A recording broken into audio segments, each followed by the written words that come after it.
Before the Second World War, one of the great landmarks in Belgium was the 600-year-old Gothic cathedral in the city of Antwerp.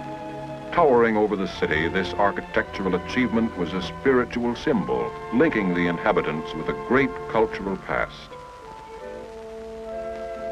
The cathedral, as well as other old buildings, reminded the people of a way of living that had stood the test of time.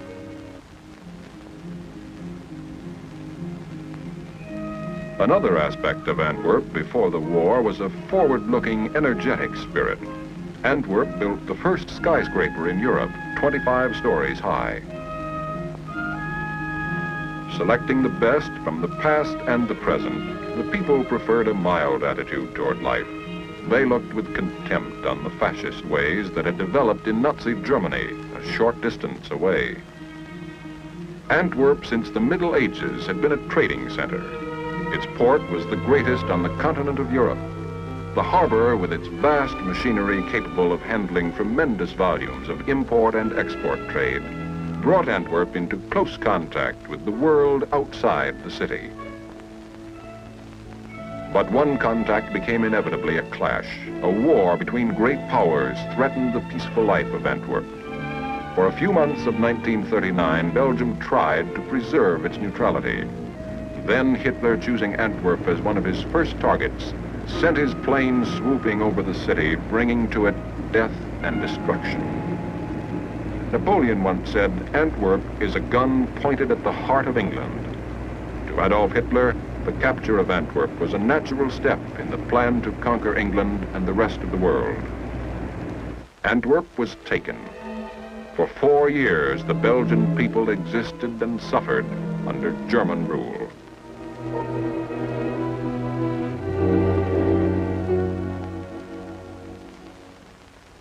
Finally, the Allies invaded the continent, bringing the hope of liberation to the conquered peoples of Europe. As the invasion proceeded, supplying the forces became an increasingly severe problem. The beaches became a crowded bottleneck of supply. The Allies needed a major harbor to feed the tremendous drive toward Germany. The enemy knew this.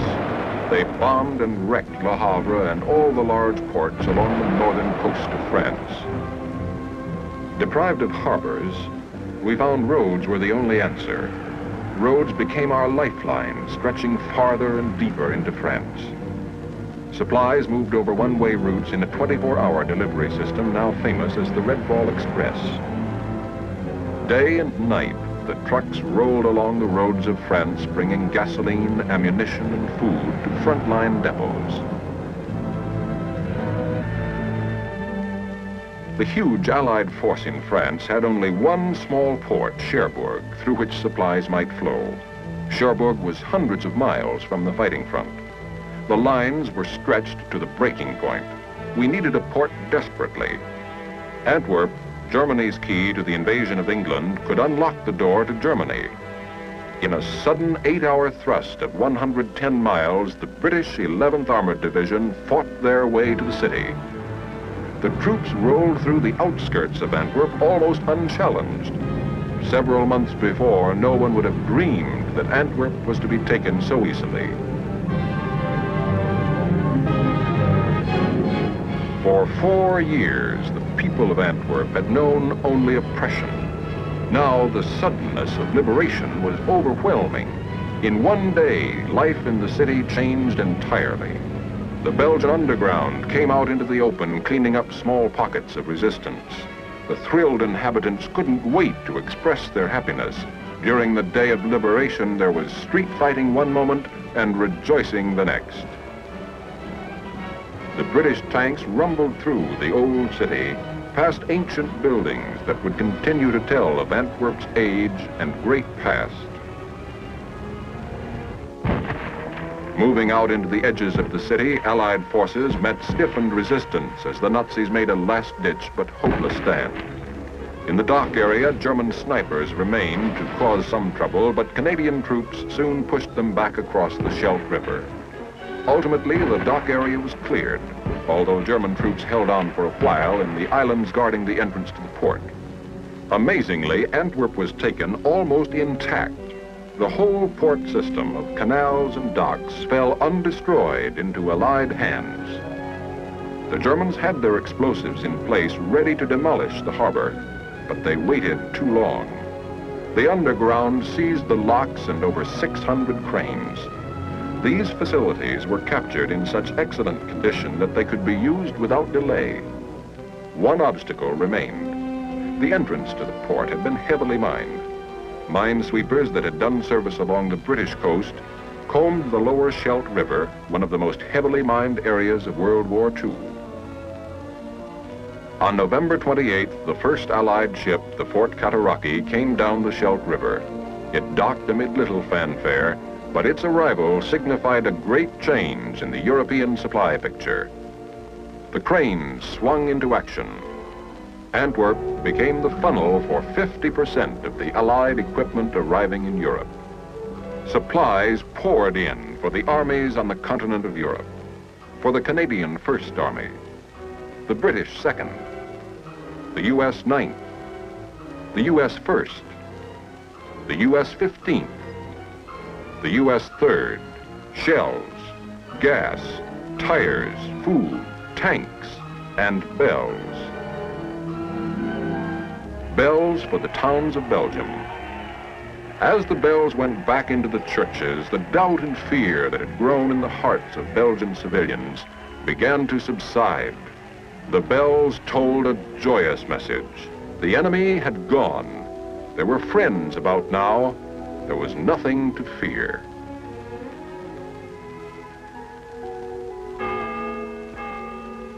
And then suddenly, the flying bomb. 1,000 pounds of dynamite capable of vast destruction. The bombs were aimed at the port of Antwerp, the port so vital to the Allied invasion of Germany. It was the Germans' trump card, and it was being played in earnest. The number of bombs that rained down on Antwerp steadily increased.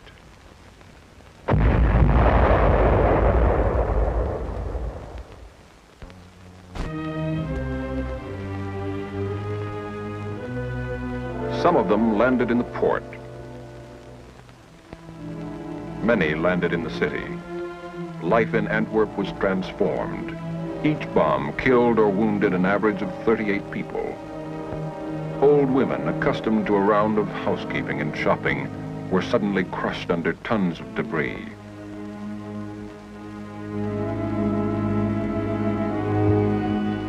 The lives of children playing in the streets were violently interrupted.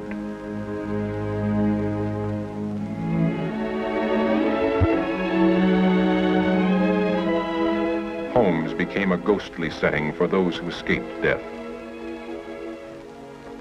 Antwerp, its port and its people, would have been wiped off the earth were it not for the defense system known as Antwerp X. The story of Antwerp X began before the bombs came. Allied intelligence knew that the Germans had been building launching sites east and southeast of Antwerp. Counter preparations had been made. Under General Claire Armstrong, a combined organization of American, British, and Polish gunners were assigned to the defense of the city. It was their job to defend the city against the V-1. Against the V-2, which traveled too fast to be seen, there was no defense.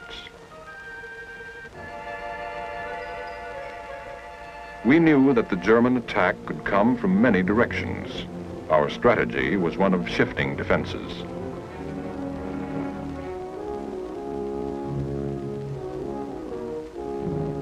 When the V-1s began to come over from one direction, batteries would be shifted quickly, so that several belts of anti-aircraft fire, one behind the other, could protect the city.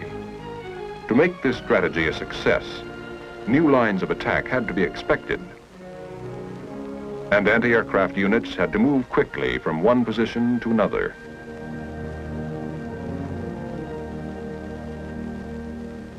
The gun crews around Antwerp learned to meet the extraordinary demands made by their jobs. A move order was just a couple of points on a map, but to the men it meant something more, something vital and urgent. They had seen the damage and death that the V-1s could bring. They knew that lives in Antwerp were at stake. They learned the importance of moving quickly. At all hours of the day and night, the small towns of Belgium shuddered as heavy equipment rushed along the quiet streets on the way to new positions of defense. The men got to know their jobs so thoroughly that handling the guns became second nature to them. It was like walking or talking. It seemed they had done it always. They learned speed in setting up, speed in getting the word through, speed in firing.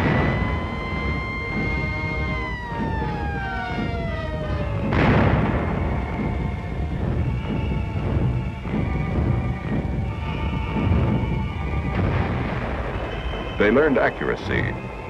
When the bombs first came, our gunners shot down only 1 out of every 2 bombs. Before the shooting was over, they were bringing down better than 9 out of 10. It wasn't the gunners alone. At each step in the process of bringing down a bomb, there were men whose place in Antwerp X was vital. Observers moved far forward into front-line positions to spot the V-1s soon after the takeoff from Germany. From these forward outposts, they flashed the earliest warning of an approaching bomb. Back at the battery, the signal comes in, and the gunners go to work.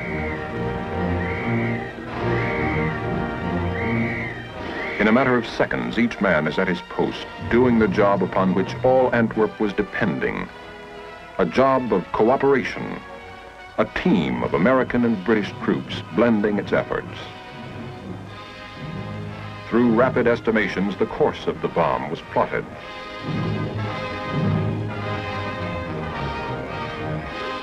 Plotting was based on information received by radar units.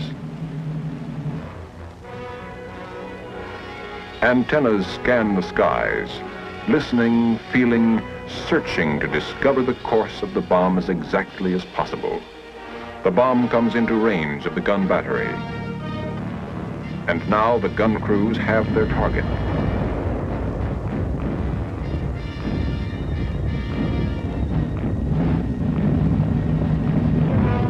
When one belt of guns failed to bring down a V-1, there was at least one other battery backing up the first. Sometimes 4 and 5 belts of guns guarded the bomb lanes to Antwerp.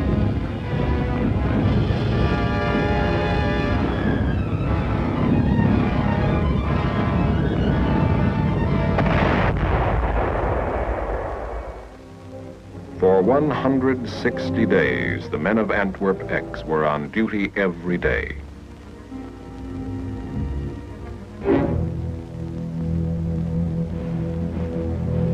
And there were few nights when a man could get continuous sleep.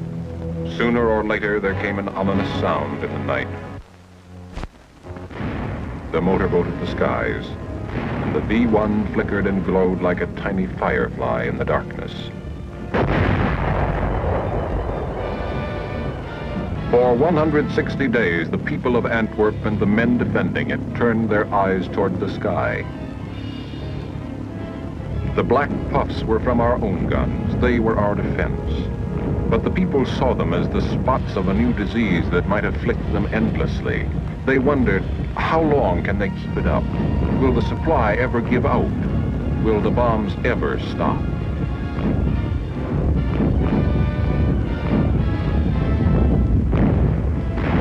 On some days, there was a fine sky, perfect weather for a holiday. But this was not typical winter weather. More commonly, skies were gray. Often the targets were blurred by fog.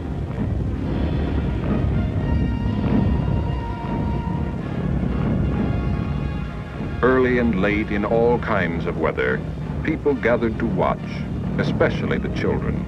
To them, it was a great show. No matter that the V-bombs were deadly, this was a performance, rain or shine. It was fascinating to be a spectator.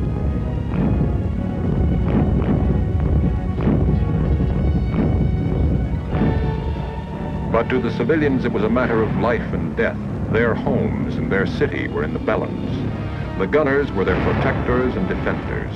their only hope against the deadly weapon in the sky.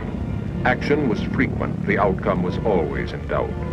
Sometimes a hit was freakish, damaging the flying mechanism so that the bomb hurtled to the ground in a crazy spin. To the gunners, life went on, a round of work and little sleep. The season changed. Winter was a new plague, adding discomfort to danger. There was cold and mud. Through the winter, Germany continued to hammer Antwerp with V-1 and V-2 bombs. Thousands of buildings were totally destroyed and many thousand more were severely damaged. People in the city were dazed. Those who had lived all their lives in Antwerp were suddenly lost in their city. The children looked on, not understanding. The wreckage was beyond their comprehension. But the V-1 left its mark on them physically and mentally. Then, in the early part of December, there were 5 days of quiet. There was no putter of V-1 bombs. There were no V-2s. The sky was silent. But though there were no targets, the air was charged with danger. This calm was false and sinister. Each man felt it. The enemy had stopped for a reason of their own. That was something to worry about. Then the silence broke.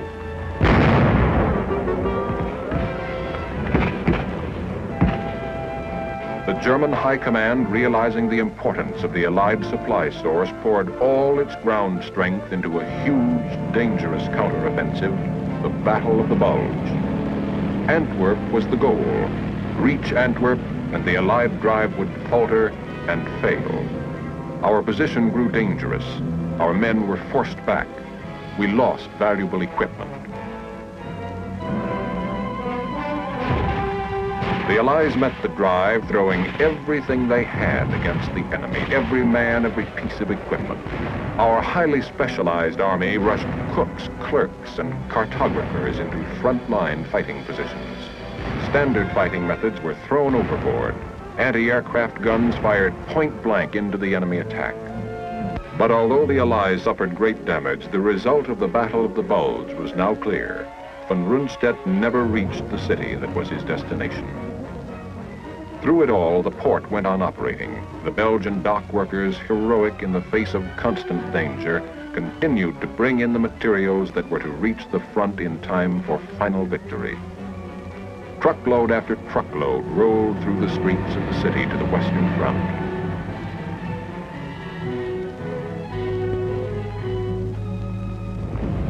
In February of 1945, the buzz bomb attacks reached a peak of intensity. The bomb was coming in now from a new direction, from the north at much shorter range. By continually shifting our defenses, and through a heavy defense in depth, we met the final onslaught. Antwerp X was a success. Firstly, the strategy had been right. Secondly, the execution of that strategy, the record of the gunners, had been brilliant. During one period of 6 days, 91 bombs came over, of which 89 were shot down.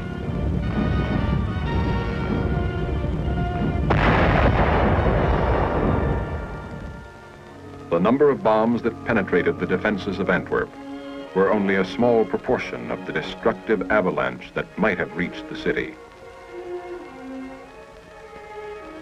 The shooting was over.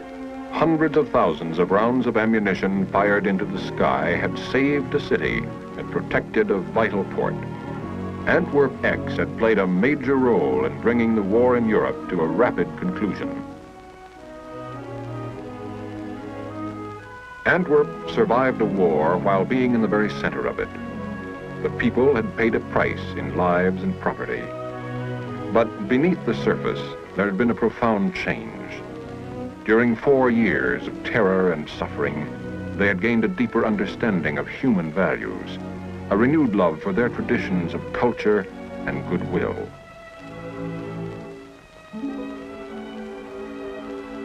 The citizens of Antwerp look about them now, at the old buildings, the old landmarks, still standing, reminders of the destruction that might have come to them, reminders of the evil that might have afflicted them not for 4 years, but for 40. or 400.